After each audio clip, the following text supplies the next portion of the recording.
Well, as of Tuesday, the 4th Congressional District in Congress does not have, the people of the 4th Congressional Congress, I should say, do not have a representative because John Ratcliffe is now the Director of Intelligence. So who's going to fill his place and how does that happen? Well, it's time for some straight talk. McClendon Chisholm, Rockwall County and McClendon Chisholm. I'm Bunker Bob Steinhagen, and this is the Bunker Bob Show.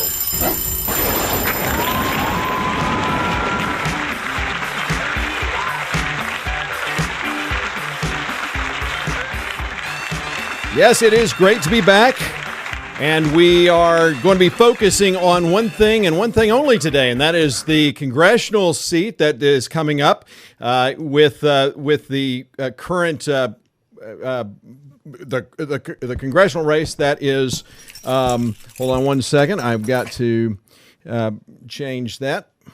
And a congressional race that currently is or has been held by United States Congressman John Ratcliffe. Of course, he has been an amazing person in Congress, an amazing representative for the people of Rockwall County and the 4th Congressional District as a whole.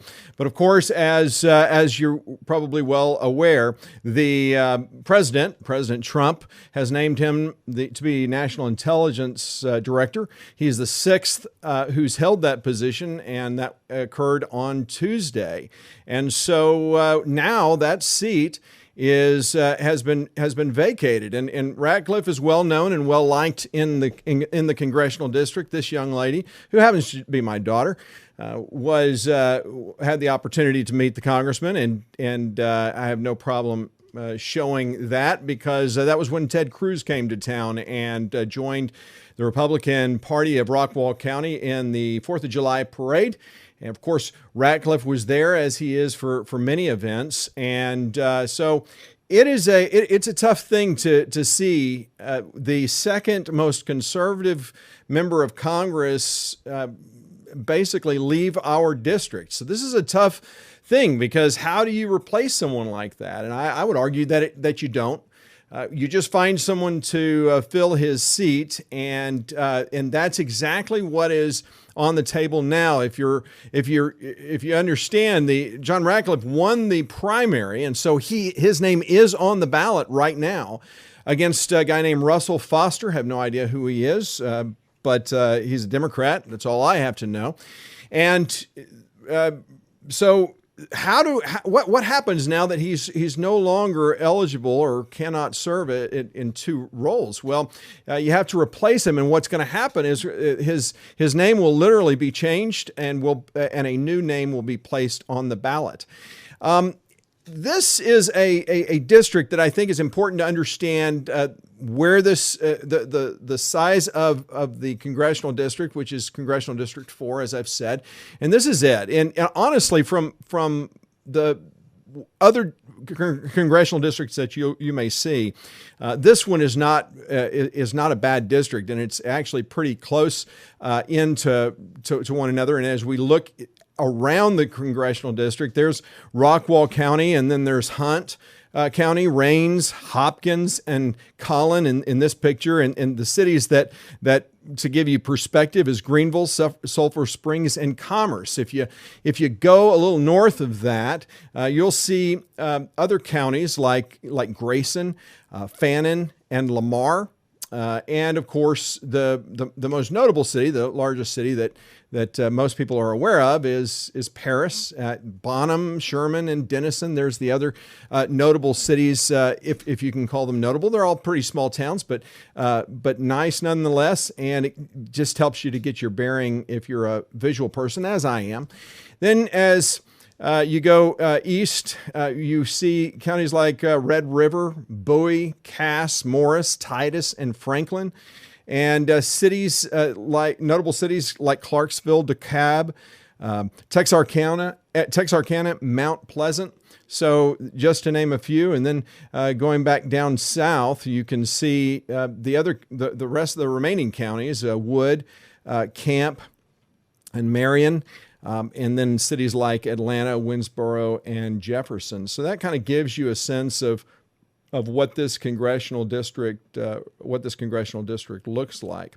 And so if it kind of gives you a perspective about what is being the amount of population is being served and number of people, and the big question is, well, who will the candidate, or how will the candidate be chosen? And so ultimately it's a very simple process, but it is an insider's game at this point to win this seat. Ultimately, since Ratcliffe is on the ballot, you don't have to go to another primary. And remember, this congressional district is overwhelmingly Republican. Rockwall County mirrors the conservative or the right-leaning nature of the congressional district, and so it is overwhelming Republican. If you win the primary, you win the election, which is why whoever gets to put their name on the ballot for the general election is essentially the next congressman for this congressional district. And so this is how exactly do they do that? Well, the county chairs and the precinct chairs for all of the counties that you saw are going to gather in Sulphur Springs on August the 8th, and they will basically make the decision. They're going to gather together. They're going to hear from those who are interested in putting their name in and being considered. And essentially, we're talking about, I was told 150. I think it's more than that. I think there's more precincts than that, but I could be wrong. But basically, this is how this race, if you will, is going to be run. And it is first past the post. It's not 50% plus one. And what I mean by that, or what that means, is most traditional primaries and general elections are what you call 50% plus one, where you have, let's say, 5 candidates, and the top 2 vote getters, if no one of those 5 candidates achieves 50% of the vote plus one, well, then it goes into a runoff, and the 2 top vote getters go run off for the race, and they have another election or another ballot, and that whoever wins that's a first pass. That at that point, it's whoever gets the most votes, and obviously that would be 50% plus one in that case as well. Well, in this case, this is not a 50% plus one. It is a majority wins. So you can have, you can be very close to winning, and depending on how many candidates throw their hat in the ring, really will determine just how important a precinct chair or county chair's vote ends up being. I have been, I got off the phone with Laverne Kinnemeyer right before this show aired, so I was just a few minutes late getting started, but I wanted to know if the candidates that I'm talking about today are the candidates that are running, and she said no. She's heard that there's other county chairs in East Texas who basically are saying that there's 20 or so people who are going to throw their hat in the ring. Most of those are probably not qualified. Most of those are probably not going to be taken seriously, and most of those will probably be a 1 or 2 vote getter at most. However, this is a congressional seat. This is a seat that whoever wins is very likely going to have a huge leg up to win in 2 years, to hold this seat in 2 years, because you'll have 2 years of fundraising. You'll have 2 years to make your mark, and beating an incumbent is an incredibly difficult thing, especially in a Republican district. So if you demonstrate a glint of conservatism, you may make it past the primary, and once you do that, that's all you have to worry about. So this is an important thing. So who will succeed Ratcliffe? Well, I have the inside scoop on 7 candidates that I am aware of that has been whose names have been have been made generally public, and I'm going to show those to you. What is clear to me is that this will not be the only show that I do on this race, because August 8th is a long time away. We're going to have our state convention before this little election happens. And what happens is they will basically elect whose name replaces Ratcliffe's on the ballot. So I wanted to kind of give you a beginning and a heads up on who is running and kind of a little bit about them. So the reason this is important is because as a Republican, if you're a Republican, and you should be if you're watching this show, if you're not, maybe you're trying to learn something. Now, that'd be good.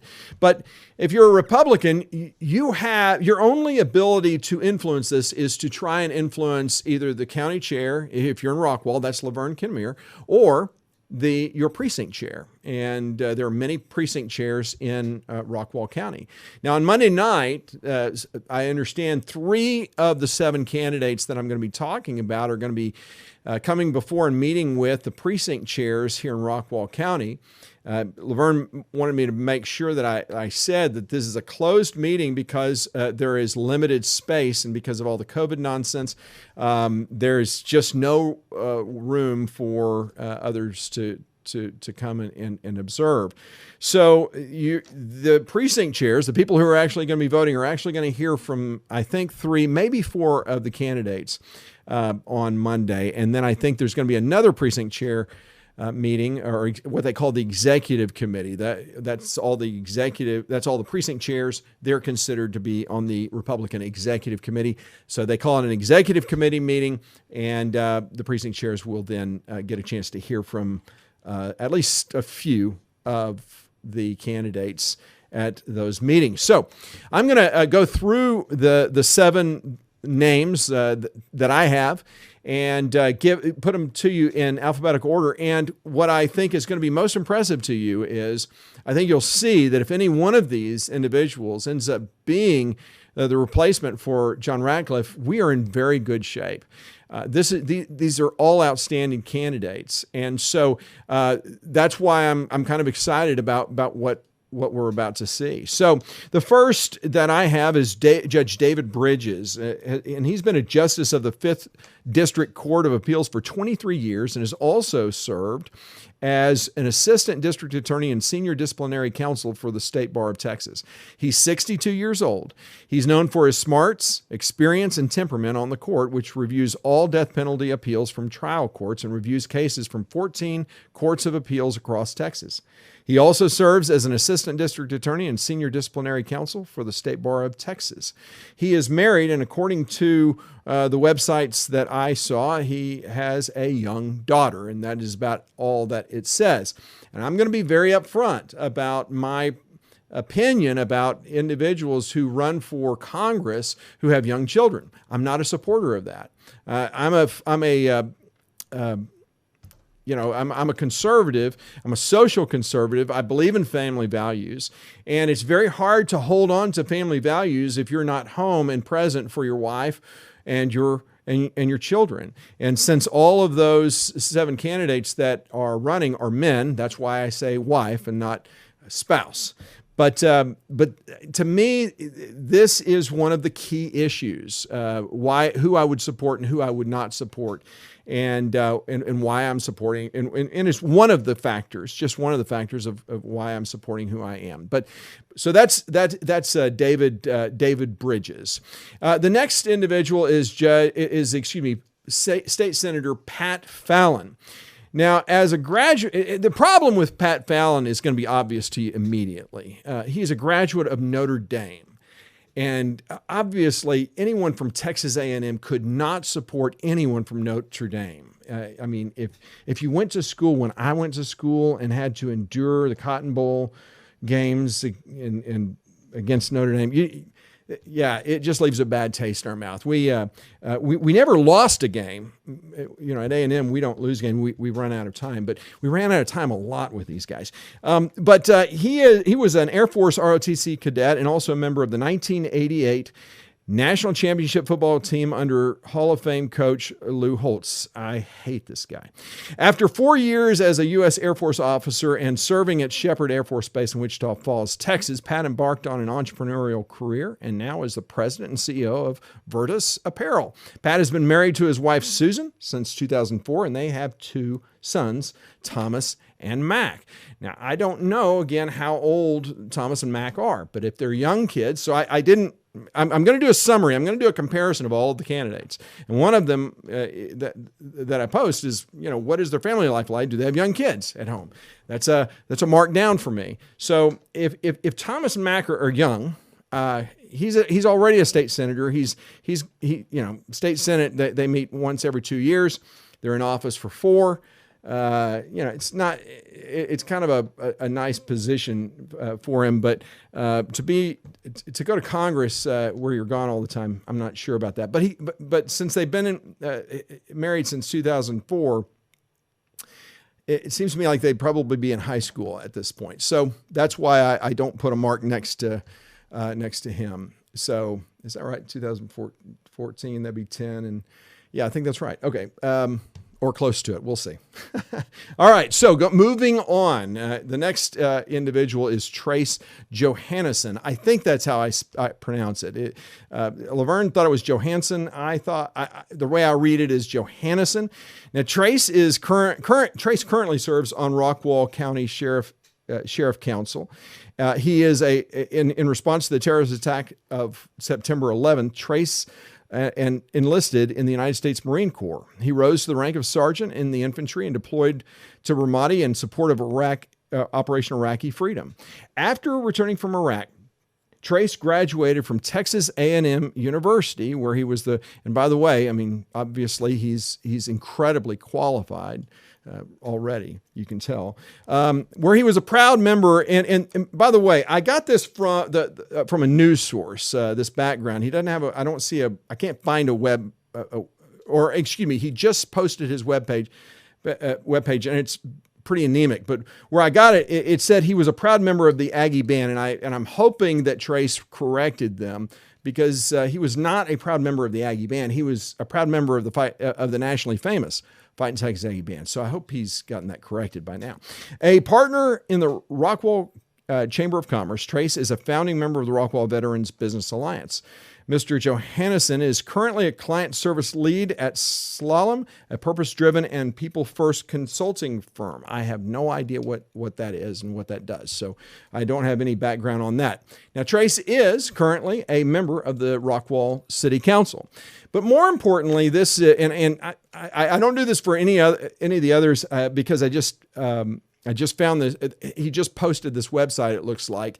And on the front page of that website, he's got an amazingly beautiful family. And I just go, I tell you what, Republicans have the most beautiful family. I think it's empirically true. I'm not just saying that. But all that said, therein lies the problem. You got young kids. Trace, don't go to Washington. Don't sacrifice your children. It's the fact that we've got so many other people who are running that, as you can see, are highly qualified.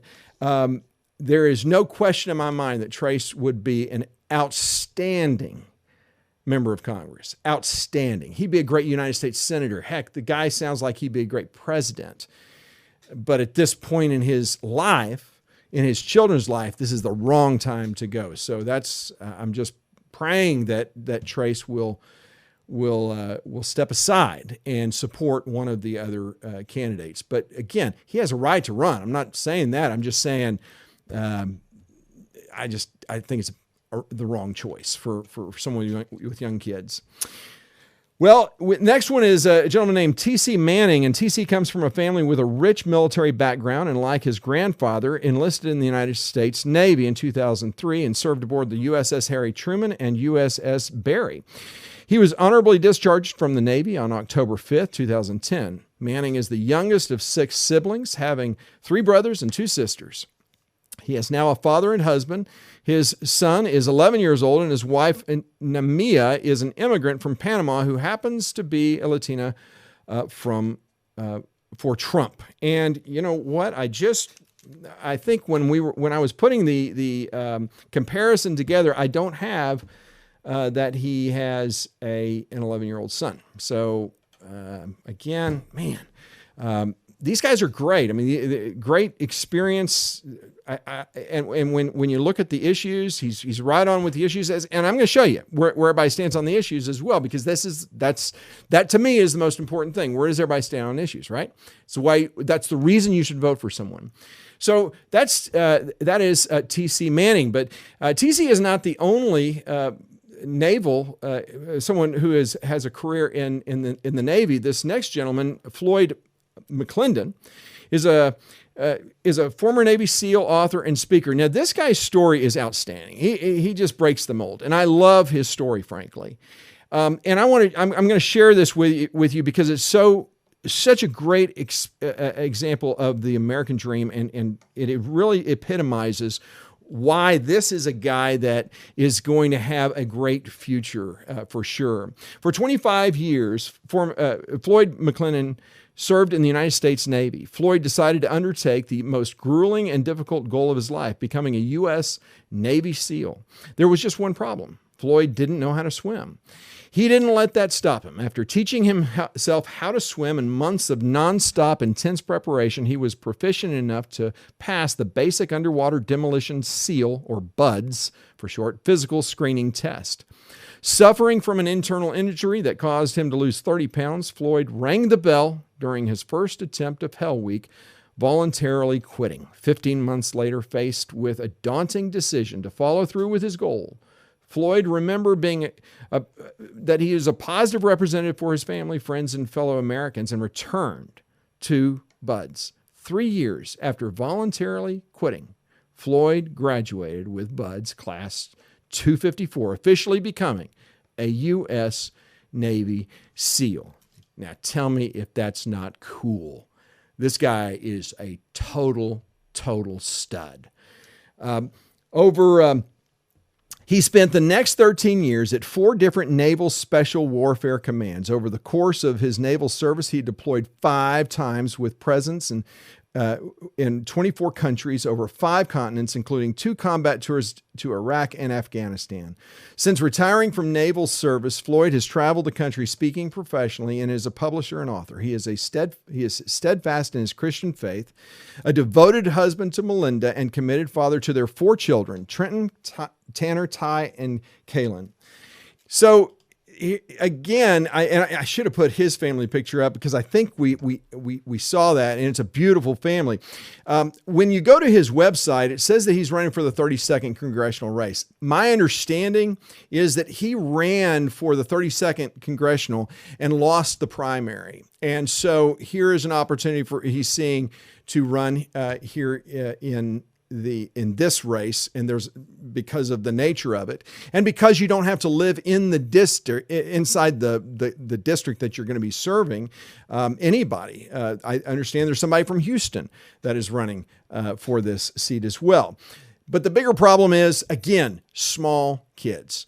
That is is just, and this guy, I'm telling you, he's a stud. He's like exactly the kind of representative that the people of the 4th District or the 32nd District or any district would be proud to have.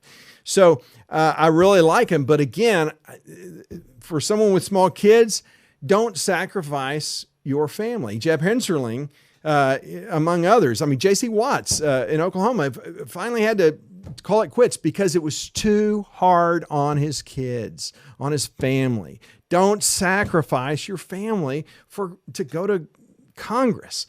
That's just my opinion. Am I beating that horse? I guess I am. The next candidate that I want to profile is Jim Pruitt. Jim is a graduate of UTD before earning his law degree at Baylor Law School in 1984. He served for 8 years as an elected judge on the Dallas County Criminal Court No. 2, where he was also elected by his peers as the presiding judge, which works closely with the state legislature regarding laws that would affect the criminal justice system, and was instrumental in creating the first dedicated court in Texas to address the issue of domestic violence. He has repeatedly been a delegate to the county and state Republican convention, which I can attest, and has served on the executive board of the Rockwall County Republican Men's Club. Jim became a member of Rockwall City Council in 2012, mayor in 2014, and has since been elected to 3 additional mayoral terms. He and his wife, the Rockwall County District Attorney, Kenda Culpepper, live right here in Rockwall and have 4 children. So, Jim is one of those guys I like, and I'll talk a little bit more about Jim in a little bit. But this is, and I'll explain why I'm going to talk about him in a minute. But and then finally, I want to talk about Jason Ross. Jason Ross is Congressman Ratcliffe's district director. He holds, and I'm going to just make this abundantly clear, this is the guy to beat. In my opinion, I'm going to show you why I think Jason has a strategic advantage over every other candidate. I don't care where they're from, what they believe, who they are, I mean, what they look like, anything. I mean, they can be off GQ magazine, and this bald son of a gun, I think, has a better chance of beating them for a lot of reasons. And when you hear more, you'll understand. Ratcliffe has already endorsed his campaign, so let's start there. So you've got the what would appear to be the heir apparent, who is already endorsed. Jason and his wife Lauren both graduated from Rockwall High School in 1992. Now, of course, the most important thing about he's a graduate of Texas A&M University, where in just 3.5 years, he graduated in 1995 with high honors in political science and went on to earn a law degree with honors from Baylor University in 1999. For over 15 years, Jason has helped lead and grow his family business, which employs more than 100 people in Rockwall County. Jason's biggest strategic advantage over all other candidates is the fact, and this is key, that he's been a member of the State Republican Executive Committee, which is elected every 2 years at the state convention by the Senatorial District Caucus, where he represents 9 counties in Northeast Texas, 6 of which are in the 4th Congressional District. Now, what this means is, in addition to his work as Ratcliffe's district director, which puts him in contact with constituents all over the district, his place on the SREC gives him direct contact with precinct chairs and county chairs inside the district who will be making and voting on this decision. He and his wife have 2 children. Their oldest is a sophomore at the University of Arkansas, and the youngest plans to go to the Holy Land at Texas A&M University, of course. Now, I'm just going to put it to you this way. There's a couple of reasons to hate this guy. Number one, he graduated with highest honors at A&M. That's, there's the old joke that we have that, I don't know if you heard that our library burned down last month. And the tragedy of it was that both books were burned and one of them was already colored in. When someone says they got highest honors at A&M, of course A&M is a stellar school. But I love the fact that people joke, and I love the Aggie jokes, and I love the idea that, whenever something goes wrong or I do something stupid, I love to be able to say, hey, I'm an Aggie. And people laugh and they get it. That's the humor of it. But the real reason you want to hate this guy is that he's an Ironman triathlete and an avid bike racer. I mean, the guy's a stud. So nobody likes people like that. Come on, and he's got 2 kids, right? Jason's understand, this race is an insider's race. People who are precinct chairs are so much better informed than most of you who are watching. They know the inside baseball about what's going on within the party. They meet, they volunteer their time to meet together in executive committees. They go to the district conventions. They go to the state Republican executive committee or the state, the senatorial district conventions. They go to the state conventions. Some even go to the national conventions. And the key here is the insiders of insiders know Jason very well. And Jason, by the way, is one of the most affable and positive guys that you'll meet. And I didn't know that he was as smart as he is, but the guy is crazy smart. So, he's an intellectual for sure. And obviously, for all of these reasons, he has a leg up on all of the other candidates.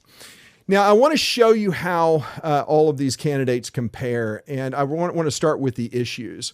So when you look at all the issues, this shouldn't be a surprise to you. When it comes to the issue of life, all of them are pro-life. When it comes to the Second Amendment, they're all for the Second Amendment.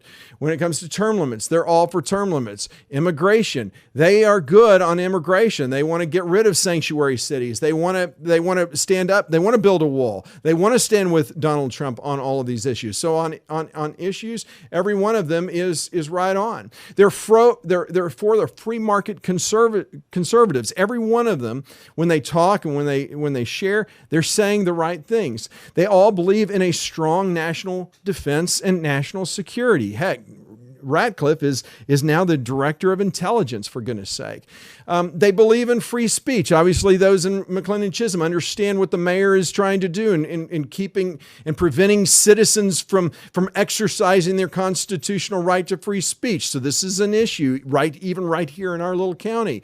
Religious liberty. They all believe in protecting the right of people to worship without the being imposed on by government, and they all oppose the Green New Deal. So there's your comparison. It's interesting because you've got these candidates, and it's kind of like I'm a professional fundraiser. I work with Christ-centered ministry organizations that are not churches, and I talk to them all the time about how one of the big mistakes that ministries do is they go to donors who love the Lord and who give to ministry organizations. And the thing out of the primary thing that the ministry talks about is how they're serving the Lord, how they're, that they're Christian ministry. And my point is, they wouldn't be talking to you if you're not a Christian ministry. They already know that. They already understand that. You need to be talking about things that really touch their heart specifically as far as giving, and stop doing the obvious things. These are the obvious things. And if you look at all of their websites, every one of them, those who have websites, they all do the same thing. They all talk about the same issues. The problem here is, how do you differentiate yourself from one another? And that's the key challenge here that I think is being missed. And so how do these individuals compare personally? And so here are the things that I kind of look at. What do they do for a living? Well, we have 4 of them who are attorneys and 4 of them who are in business. Now one of them, Jason Ross, is both an attorney and he works in his family business. So he's got a little bit of both. They're all married. And so, and they've all got children. The issue really is young families. And there was one that I said, okay, yes, T.C. Manning, I didn't have as having he has young kids too. So therein lies the problem. That's why I knock some people out as far as my support. Who would I support? And I'm going to tell you who I support in a minute. I think the other thing to think about is where these individuals reside in the district. And so I'm a former political consultant. I used to run political campaigns. I ran Leo Berman's race. I ran several state board of education races, a few congressional races, first congressional and among others. And so I think strategically. And so the first thing I kind of go, okay, what we're looking at here is when you look at this map, you kind of say, okay, look at all the counties that are being represented. You've got a lot of precinct chairs that are being represented. And as Laverne told me today, she's hearing from other county chairs that they've got a list of 20 people who are running. So what we're hearing about right now are just kind of our little area of Rockwall. And we have 3 individuals, Trace, Jim, and Jason, who reside in Rockwall County. And so this would be a problematic if you've got candidates all over the map. If this map is covered with candidates, having 3 from one county is certainly going to be problematic. you look at David Bridges, he's in Collin County, and then you have two, Pat Fallon and T.C. Manning, who are both from Grayson County. Now, the thing that I think is going to turn a lot of precinct chairs off is that while Floyd McClendon is a great representative, I think, of any congressional race, he doesn't live in the district. He lives in Dallas County. And so this, a lot of political insiders, especially those who are beholden to their area. I mean, after all, they're representing us, not them. This is kind of problematic. And I think that's going to keep Floyd from getting the nomination altogether. So I guess the big question is who do I support? And if you were to ask me a week ago, I would have said one thing, and now I'm saying something else. And I want to be straight up here. There are two individuals that I think Jason Ross is probably going to be our next congressman. Just based upon what I see, and I like Jason immensely. There's not a lot to dislike with Jason. In fact, I can't find a thing except the fact that he's a freaking triathlete. Gosh, I hate those guys. I'm getting hungry. Anyway, so then you've got Jim Pruitt, the mayor of Rockwall, and Jim is someone that I have been able to observe close up, and I'll tell you, I was a former press secretary for a U.S. senator. And I was his press director on the campaign. And when we got to the Senate, all the things he talked about on the campaign, he kind of forgot about when he got in office.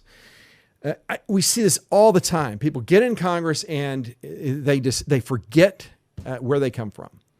And I'm kind of one of those. It's why I supported Ted Cruz and not Donald Trump in the last presidential election, because I knew Ted Cruz was a conservative. He showed me by his actions, and so I was judging him by his actions. I know Jim Pruitt is a conservative by his actions. Jason Ross, by the way, does a great job as our state Republican executive committee member for our district. I can't say that there's anything that he stands for that I disagree with, because there's not. And the problem is he's not been elected to office formally elected to any office. And I kind of want to focus on those that I know, that I can look back on and say, hey, look, this guy has a track record. When I look at Jim Pruitt, I look at a couple of things. Mayor Pruitt has done some crazy, stupid things that I love when conservatives do it. Jim Pruitt, when this whole nonsense about having gender-neutral bathrooms and stuff, Jim Pruitt proposed making bathrooms male or female, that there would be and creating an ordinance in Rockwall County. Now, the council opposed it, not surprisingly, but Jim put his neck out there. Lately, Jim is, and I will tell you where Jim is strongest, and that's in tax issues. The latest COVID crisis has really put a strain on a lot of families. And Jim asked the neighboring mayors from all over Rockwall County, and they all signed a letter to the governor asking that the governor would lock in the assessments from the previous year on property assessments, because while a city may want to raise their tax rate, the city would then have whole control over whether or not the tax rate would go up or down. And it wouldn't be as a result of property appraisals going up and leaving people with a higher tax bill because of that. Jim Pruitt has been a leader in going after the county appraisal district. The reason we have a new head of the appraisal district is because Jim Pruitt went after the former head of the appraisal district. He went to the state of Texas state legislature. He campaigned vehemently against what is happening to our assessments. And if you live in Rockwall County, you know exactly what I mean. The assessments make no sense. They are arbitrary in so many ways. And not only that, but Jim has defended several property owners who want to challenge the assessment. So the fact is, Congress is where all of the money is budgeted. It's the place where they are the focused on what is actually going to impact the pocketbooks of citizens. And that's why if I were to support anyone, and I do, and I support Jim Pruitt in this effort, because he has a proven record of, even though he's a mayor, of going above and beyond and going to bat for taxpayers. Every year he's been mayor, the city of Rockwall has lowered its tax rate. They put a bond issue where the bonds had basically fizzled out. They'd already paid everything, and he gave voters the opportunity to decide whether or not they wanted to get, in the bonds forever, or if they wanted to put it toward other things. Jim Pruitt led that, and got and the people of Rockwall, the city of Rockwall, said, "Yeah, we want to continue doing that." So there's a lot of reasons that I like Jim Pruitt. He's always been a stand-up guy. When I was mayor of McLennan Chisholm, he never lied to me once. He was always straightforward, and some of the things he said I didn't want to hear, but I needed to hear, and they were good. And that's the kind of person I think Jim Pruitt. That's the kind of person I think should be representing the 4th Congressional District, because I genuinely do care about who represents us, because they are, after all, our representatives. So that is why I'm supporting Jim Pruitt. And like I said before, if any one of these individuals become our next congressman, I can just say with absolute confidence that it's going to be a good day. It's going to be a good time for all of us, because I think all of them will serve us well. So that there's not any confusion, I'm not saying that I don't think that Jason Ross would not serve us well.